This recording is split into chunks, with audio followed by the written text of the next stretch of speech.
বীরভূম দেখলেন, মধ্যবঙ্গ দেখলেন, রাঢ়বঙ্গ দেখলেন, এবার দেখুন উত্তরবঙ্গ অর্থাৎ পাহাড়ের ছবি।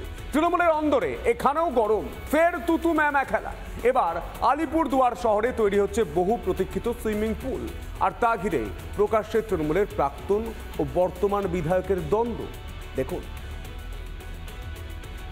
আমি বারবার করে বিধানসভায় এটা তুলে ধরেছি মাননীয় মুখ্যমন্ত্রীর কাছে। সরকারি অনুমোদন আমরা পেয়েছি উত্তরবঙ্গ উন্নয়ন দপ্তরের তরফে 2,88,00,000 টাকা প্রাথমিকভাবে। দুয়ারে আমরা যা যা করেছি, যা যা বলেছি, সবটাই কিন্তু আমি বিধায়ক থাকাকালীন যে প্রস্তাবগুলো দিয়েছিলাম, জেলা পরিষদের ভবন থেকে শুরু করে সিএম হয়েছে, আজকের জেলা হাসপাতাল, সেই সময়ই হয়েছে। আলিপুরদুয়ারে একটা সুইমিং পুল নির্মাণকে কেন্দ্র করে প্রকাশ্যে তৃণমূলের অন্তর্দ্বন্দ্ব। বর্তমান বনাম প্রাক্তন তৃণমূলের বিধায়কের দ্বন্দ্ব। সেই মতো রবিবার মায়া টকিজ হল এলাকা পরিদর্শন করলেন বর্তমান বিধায়ক। তিনি বেরিয়ে যাওয়ার কিছুক্ষণ পরেই সেখানে দলবল নিয়ে দেখা যায় প্রাক্তন তৃণমূল বিধায়ককে। সেখানে দাঁড়িয়ে দুজনের মুখেই নিজের উদ্যোগে পুল নির্মাণের বুলি। আমি বারবার করে বিধানসভায় এটা তুলে ধরেছি মাননীয় মুখ্যমন্ত্রীর কাছে, এবং পরবর্তীকালে মাননীয় মুখ্যমন্ত্রীর নির্দেশে উত্তরবঙ্গ উন্নয়ন দপ্তরের ইঞ্জিনিয়াররা এই এলাকাটি পরিদর্শন করে একটা যে অনুমোদন আমাদেরকে দিয়েছেন, সেই সরকারি অনুমোদন আমরা পেয়েছি। আমি বিধায়ক থাকাকালীন উত্তরবঙ্গ উন্নয়ন দপ্তরকে যে কটা প্রস্তাব দিয়েছিলাম, দেরিতে হলেও উত্তরবঙ্গ উন্নয়ন মন্ত্রী উদয়ন গুহ এবং রাজ্যের মুখ্যমন্ত্রী মমতা বন্দ্যোপাধ্যায় যে সেগুলো স্যাংশন করছেন, এটাই আনন্দের বিষয়। জানিয়ে তৃণমূলকে এক হাত নিতে ছাড়েনি বিজেপি। জায়গা নিয়ে, কর্তৃত্ব নিয়ে দখলদারি, যে কে নিজেকে বেশি প্রতিষ্ঠাতা লাভ করাতে পারবে, তো সেই জায়গায় সুইমিং পুল সেই জায়গায় ঢুকে গেছে। এখন ওনাদের মধ্যে সেটা নিয়ে কারাকারি।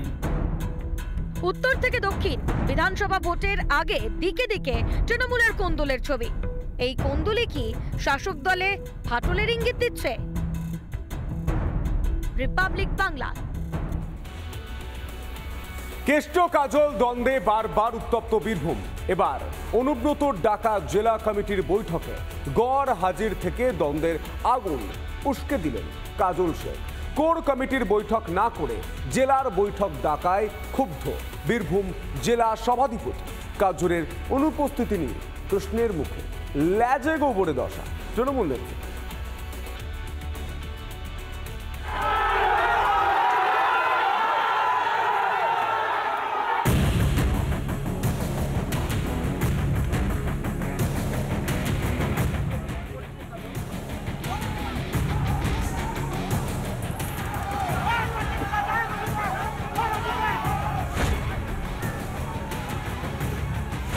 লালমাটির বীরভূম তপ্ত তৃণমূলের গোষ্ঠীদ্বন্দ্বে। শনিবারই অনুব্রত কাজল অনুগামীদের সংঘর্ষে উত্তপ্ত হয়ে ওঠে সিউড়ির পুরন্দরপুর। তার 24 ঘন্টা পেরোতে না পেরোতেই কেষ্টমণ্ডলের ডাকা জেলা কমিটির বৈঠকে ফের গোষ্ঠীদ্বন্দ্বের ছায়া।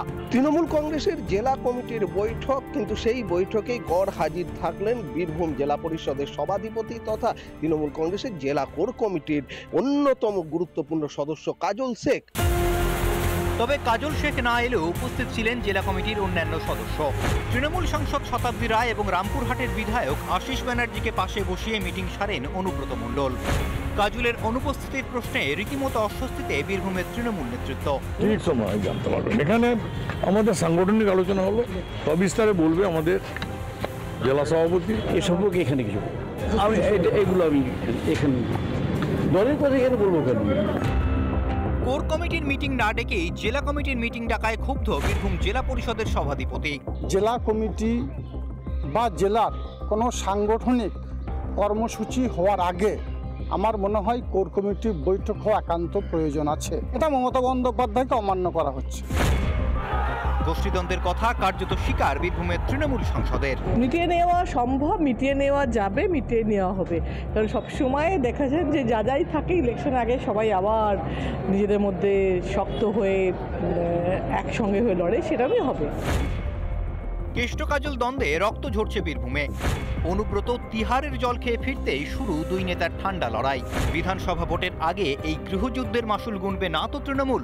বীরভূম থেকে মনোরঞ্জন চট্টোপাধ্যায়, রিপাবলিক বাংলা।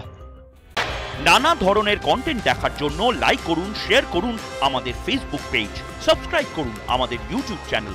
পাশাপাশি অন্যান্য ব্রেকিং নিউজের জন্য অবশ্যই চোখ রাখুন রিপাবলিক বাংলায়।